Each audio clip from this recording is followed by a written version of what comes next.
Дебаклот на власта намаса на Бихачка, резултатите од првиот изборен круг, пораките од граѓаните, но и од делот со партиците на ЗАЕФ ке се чешлаат денеска на состанок во СДСМ. Сериозен рез и чистка се дел од барањата на дел од функционерите. Сепак земјотресот ќе мора да го почека вториот изборен круг, а до тогаш социјалдемократите според очекувањата на висок партиски функционер ќе мора да ги закопаат секирите. Според најавите по вториот изборен круг, сериозна генералка ќе ја стресе власта.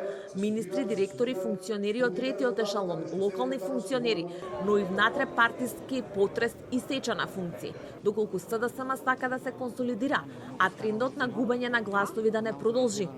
Ова е стратегијата која за телевизија 24 ја најавува висок партиски функционер. Освен во самите себе, социјалдемократите го вперуваат прстот и во коалицијскиот партнер ДУИ. Отворениот бойкот на Али Ахмет и на Стево Пендаровски според СДСМ се рефлектирал и на крајниот резултат, но тоа се толкува различно.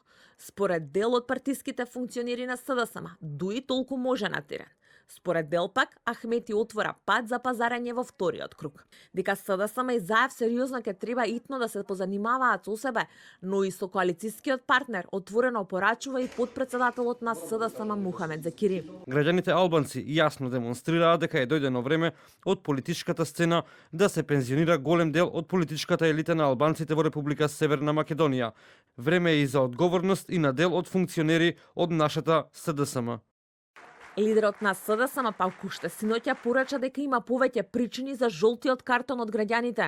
Секако имаме и наши слабости, не смееме да бегаме од тие слабости. Некои од нашите сограѓани очекуваа прво економија, прво да се видат тие резултати.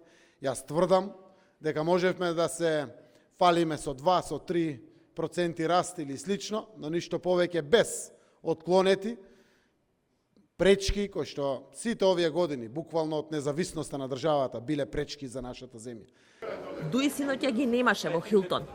По неколку новинарски инсистирања се појави портпаролот на изборниот штаб Арбера. Тој тврдеше дека ДУИ не бојкотирала, но немаше одговор зошто неговиот лидер не се појави во штабот на заедничкиот кандидат. Заедничкиот кандидат, господинот Стево Пендаровски, доби значителна поддршка и очекуваме и ќе работиме во вториот круг на избори таа поддршка и да се зајакне уште повеќе. Во последниот период ЗАЕФ е константно прозиван за посериозна реконструкција на власта, особено по низата скандали со корупција и непотизам. Колку последната изборна шлаканица, како што е толкуваат на Бихачка, ќе го вклучи алармот, овој пат чистката и да се реализира, ќе се знае по 5 мај.